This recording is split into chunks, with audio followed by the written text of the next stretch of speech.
Buenos dias para você que é meu aluno, principalmente aqui do 7º ano em questão.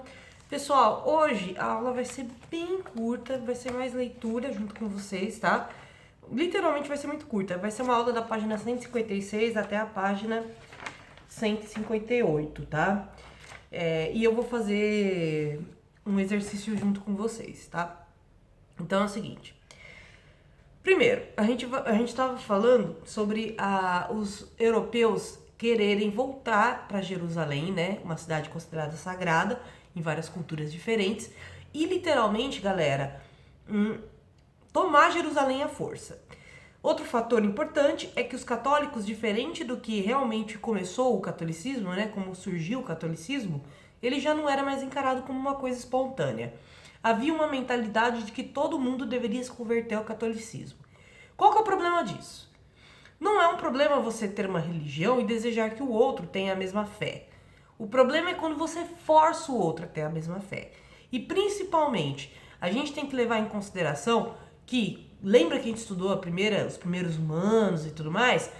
Cada sociedade, quando ela foi se formando, ela foi criando uma relação com a natureza e com a vida após morte, que acabou se tornando um tipo de religião.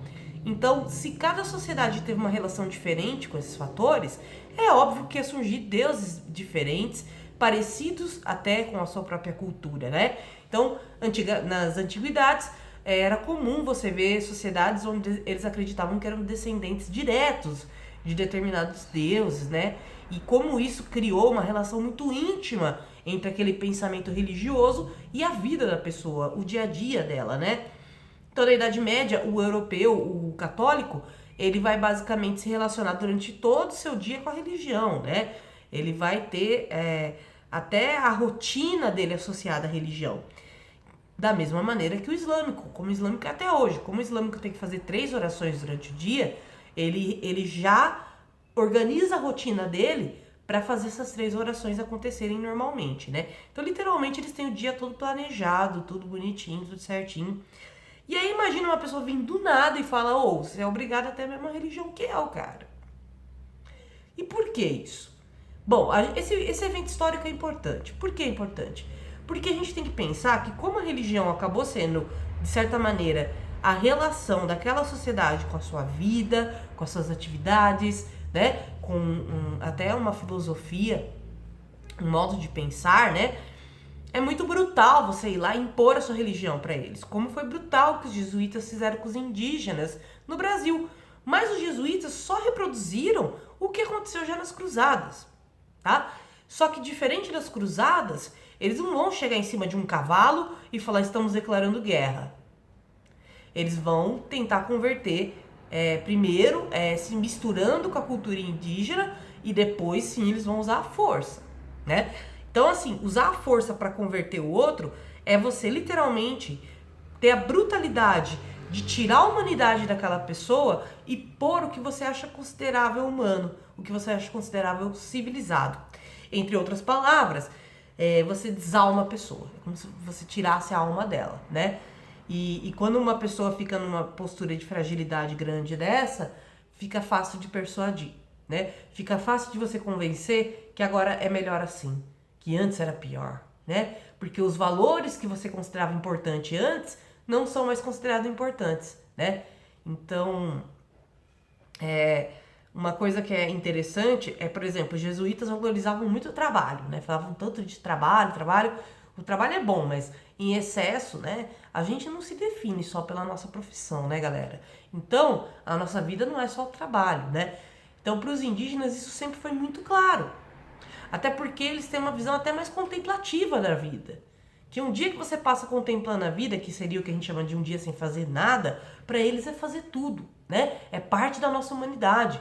É necessário a gente se recolher e ao mesmo tempo, né, entrar nesse estado contemplativo. Faz bem pra gente e é uma forma de a gente se relacionar com a natureza, né?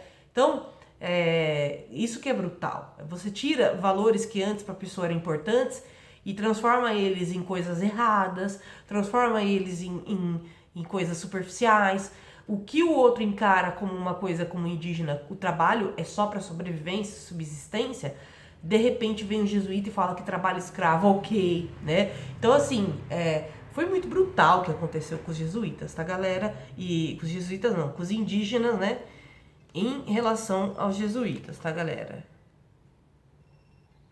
Então, as cruzadas foi o mesmo intuito. A gente vai tomar Jerusalém e converter todo mundo que tá ali, seja judeu ou islâmico, no cristianismo. Mas é óbvio que isso não quer dizer que os islâmicos iam aceitar. Então vamos lá, começar essa história.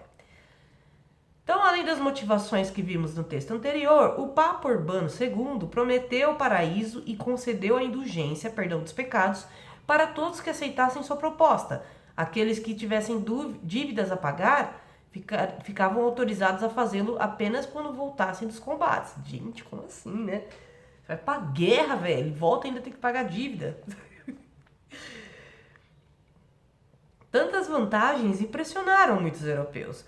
Logo após o apelo do Papa, homens, mulheres, crianças de camadas populares, vou ler de novo, criança, sob liderança de Pedro, o eremita, um monge francês que viveu em 1053 a 1115, marcharam rumo a Jerusalém, mas antes, mesmo de chegarem ao seu destino, foram massacrados pelos turcos. E eu vou explicar por quê. Não só grande parte dos marginalizados da Europa, mas também muitos que tinham terras e abrigos se dispuseram a participar da guerra. Os comerciantes das cidades italianas, por exemplo, viram nessas expedições uma oportunidade de expulsar os árabes do mar Mediterrâneo e, assim, incrementar suas transações comerciais. Os nobres pensavam em ocupar novas terras, saquear riquezas, dar ocupação a muitos de seus herdeiros sem função. Muitos dos seus herdeiros sem função são os filhos que, estavam ali sem fazer nada, né? Os reis aumentaram seu prestígio ao liderar expedições e poderiam estender seu poder, aproveitando-se da mobilização militar que o coordenavam. Não foi difícil, portanto, dar início ao que ficou conhecido como Guerra Santa contra os muçulmanos. Logo iniciaram as expedições para o Oriente, que mais tarde ficaram conhecidas como Cruzadas. O termo foi usado porque os combatentes traziam em suas roupas a estampa de uma cruz, em nome do qual lutavam. Foram organizadas 8 expedições principais, de 1096 a 1270, ou seja, foram mais de 100 anos de investidas bélicas, né, dos povos cristãos, aí no caso católicos, contra, né, os muçulmanos.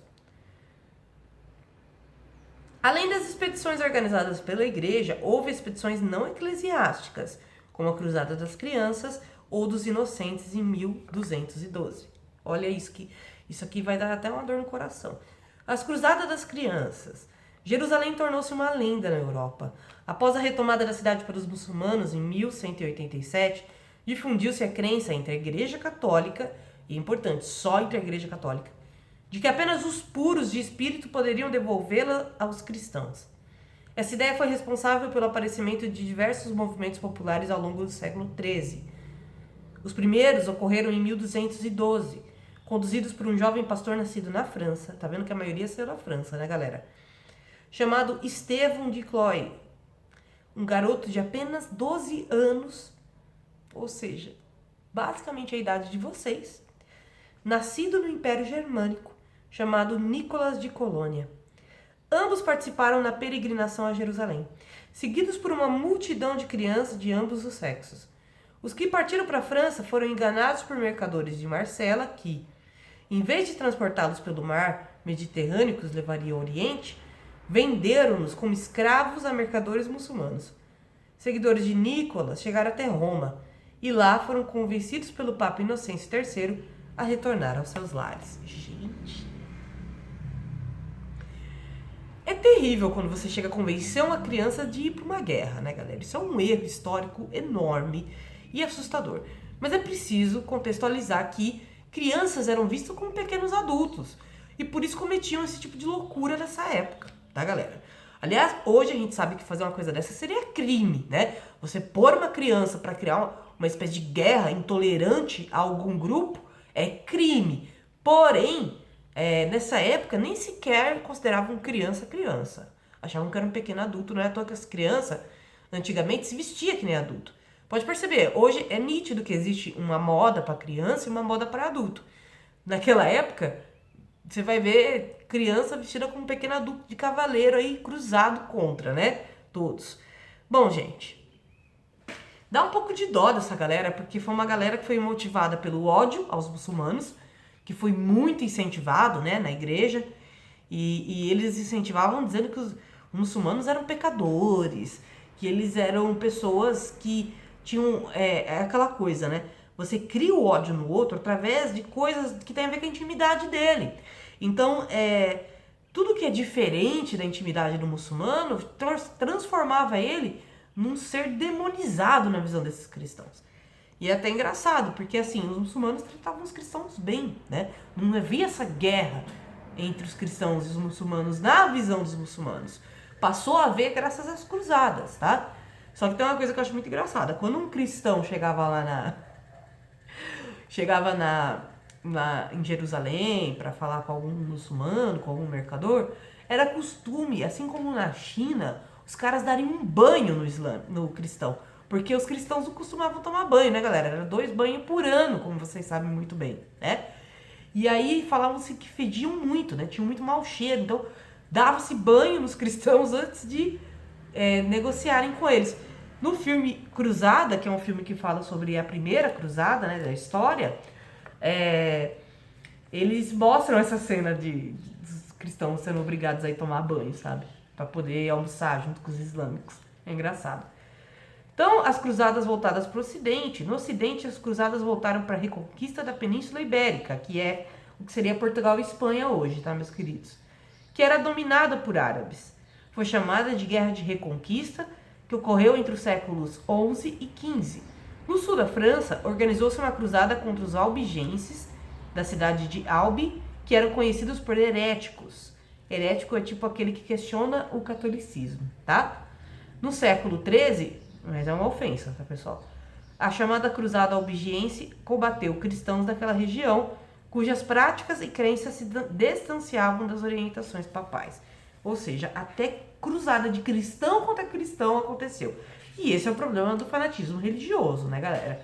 Quando você acha que seu grupo é mais especial que os outros e acha mesmo que isso não pode se voltar contra você, é assustador mesmo o resultado, né? Pessoal, vou explicar a atividade 3 para vocês, tá? A gente vai ter a Europa dividida, assim como parte da Ásia e da África aqui, tá? Em cores diferentes e linhas diferentes. Por quê? Cada linha representa um ano de uma cruzada, né? Como vocês viram, as cruzadas foram estendidas até o século XV, praticamente.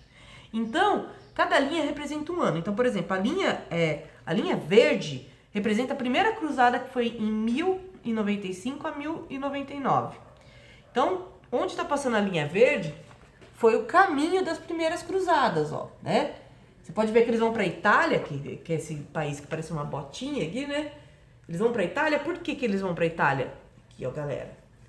Porque, basicamente, o mar Mediterrâneo, que é esse mar que conecta a Itália com a África e a Ásia, era dominada por islâmicos. Então, parte das cruzadas foram pelos mares para poder chegar até Jerusalém, tá? Então, essa cruzada aconteceu nesse ano. E ela vai passar por onde? Ela passa, né, pela área da Igreja Católica Romana, ela passa pela Igreja Ortodoxa Grega e ela passa por áreas islâmicas, tá, galera? Por quê? Como que eu sei? Porque cada cor de uma área é relacionada a uma dominação diferente religiosa, que está presente aqui na legenda. Então, vocês vão ter que ler a legenda, ler o mapa e, ao mesmo tempo, que vão respondendo as questões. Então, aqui, quando que foi a primeira cruzada?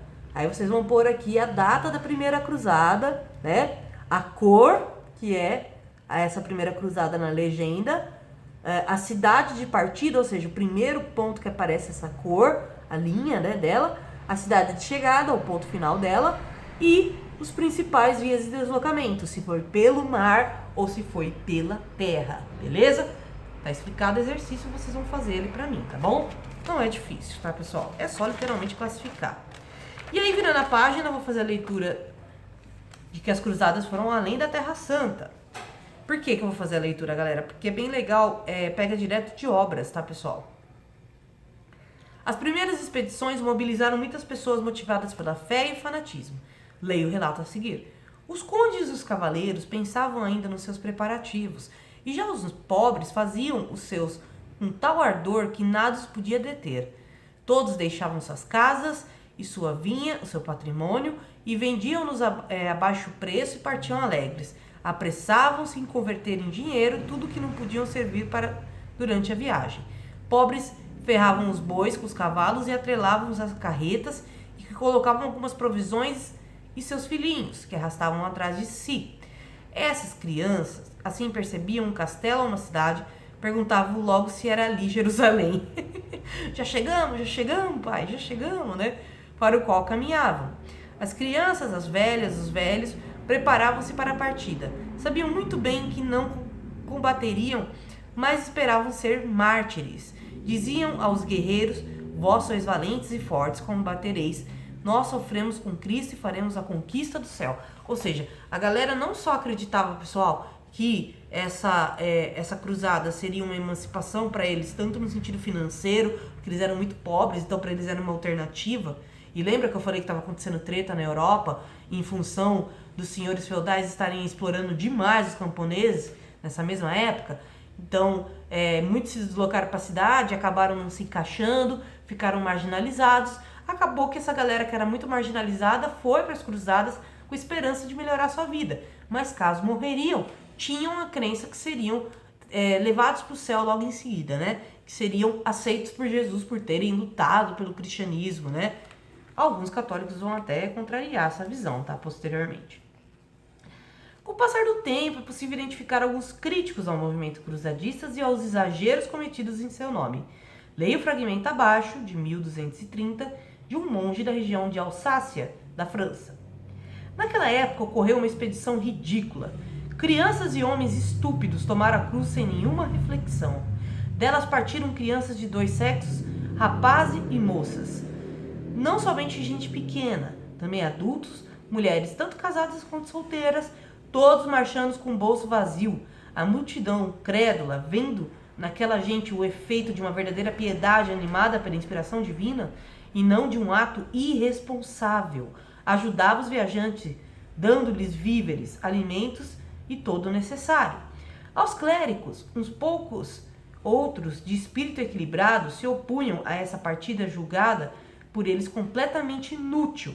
Os leigos resistiam com veemência, taxando os clérigos de incrédulos e dizendo que eles se opunham àquele empreendimento por inveja e avareza, e não em nome da verdade e da justiça. Essa obra se chama As Cruzadas, do Hilário Franco Júnior, historiador muito bom. Gente, realmente essa questão de muita gente ter encarado como algo ridículo e irresponsável é porque é real, né, gente? É real você enfiar criança, gente pobre que não tinha onde cair morto, numa guerra contra uma das maiores nações em termos de organização de guerra da história, que é até hoje, inclusive, né? Que é a civilização islâmica. Então, assim, se até hoje os islâmicos são respeitados pelo seu poder bélico, imagina que isso vem lá da época do Império Persa, vem de antes de Cristo. Então, pôr essa galera que nunca pegou numa arma, acreditando realmente que estava fazendo um bom feito religioso, completamente cego pela religiosidade, fazer atrocidades com povos que não fizeram nada para eles, e que, ao perceber que haveria aquela ação, revidassem da maneira mais brutal, foi mandar a galera pra morte. Foi uma coisa irresponsável. Por isso que muitos monges criticaram, né? Vocês podem ver que a história da Igreja Católica, mesmo que tenha a autoridade do Papa, muitas vezes o próprio clero se coloca contra o Papa, né? Por isso que não fez sentido aquela cruzada que foi lá naquela parte da França dos Alpes e simplesmente matou a galera porque considerou não católico. O que é ser católico, afinal, né, galera? Muitos católicos discordavam do Papa nessa época e com muita razão, tá? Então vocês vão fazer pra mim aquela atividade, o teste, que tá na página 158 e 159, e mandar no meu e-mail, tá? Acredito que até amanhã eu já esteja com o celular. Então é isso, meus queridos. Um beijo pra vocês e até a próxima.